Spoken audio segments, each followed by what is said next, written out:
of talent, but I think, this year I think we're in a much better place as a team, so I'm hoping to be able to fight a bit more, bring the team forward, and obviously improve myself in the championship. So, yeah. Yeah, in 4 of the last 5 seasons, Neo have finished bottom of the team's championship, but things look a lot better this season. When did you realise that it was going to be an improvement? Was it sort of the first time you got in the car, or? Yeah, I think obviously when we have a new generation of car, it sort of levels the playing field, you could argue. I think there's obviously teams always rise to the top, but it normally takes a good half a season for those teams to establish themselves. So, but I think. Hey.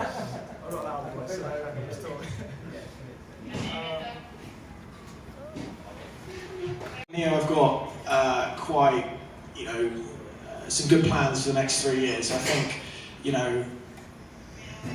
watch the space basically. I think this year is going to be, I don't think we're going to be winning, but I think we're going to be in a good position to fight a lot more, score a lot more points, and yeah, just generally make progress. That's the plan over Gen 3, and hopefully by halfway through this Gen 3 era, we will be on the podium and fighting properly. Yeah. And Stoffel, you mentioned you've joined a new team with DS Penske. How's that process going? Because it's a team that has already, they're sort of changing as well, because they were the DS Tajita team, a lot of them. They've now moved to Penske. Jean-Eric Verne was with them there. How are you finding that whole kind of process?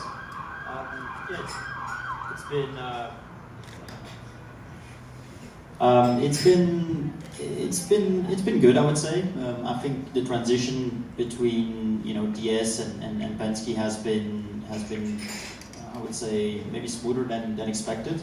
I would say because 95% of the people have kind of remained there, so the core engineering crew is still the same, and these guys have had a lot of success in the past. So to then bring in the Dragon experience and the Penske experience, I think we'll form a good team. Obviously, I have Jeff as a teammate, so between us we've got a lot of experience and success in Formula E.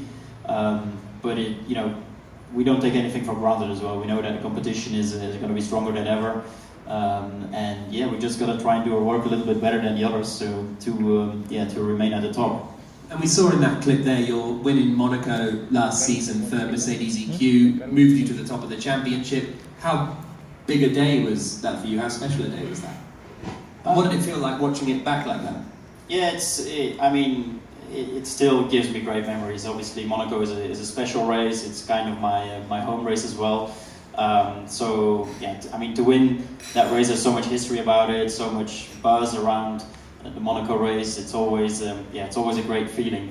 So very grateful to have won that race, and obviously that kind of propelled my championship back then as well. And Dan, thoughts on Mexico City as a venue? It's one of the coolest ones we come to, I think.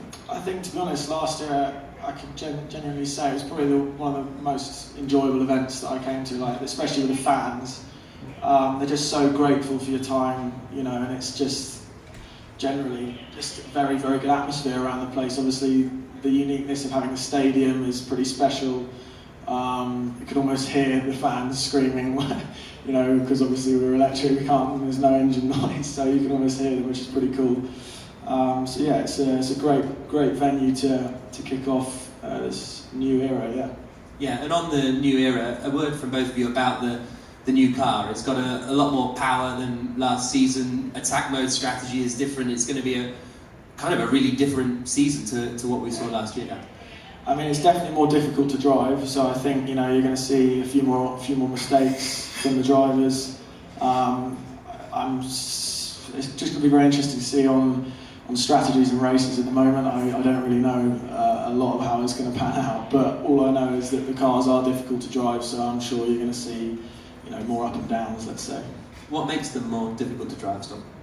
Well, we basically got more power and less grip of the tires, so the car is just moving around a lot more.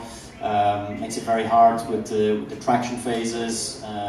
So yeah, like Dan said, I think it's very easy to make a mistake with these cars, and I think to put laps together is going to be quite challenging. So I think it's kind of the beauty of Formula E. It's a new era. There's a huge uncertainty about how things are going to pan out. So we'll see this weekend.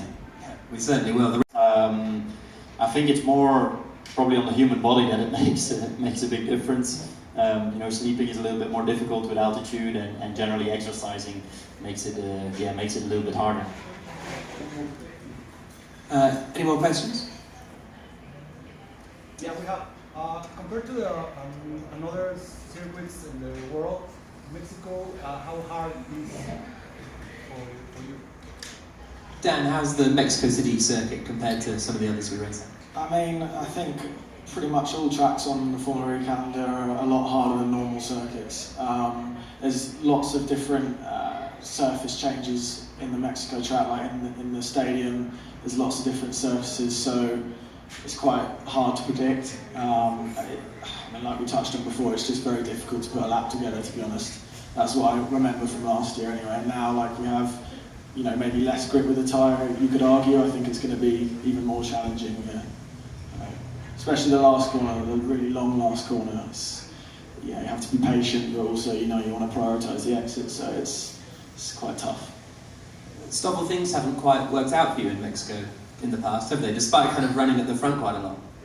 Yeah, it's true. It's not been a happy playground for me so far. So I'm definitely looking to change that. I think I've always been pretty kind of up there, but then things haven't really turned out my way in the races. So I think it's a good one to change that. Next question. Why Formula E?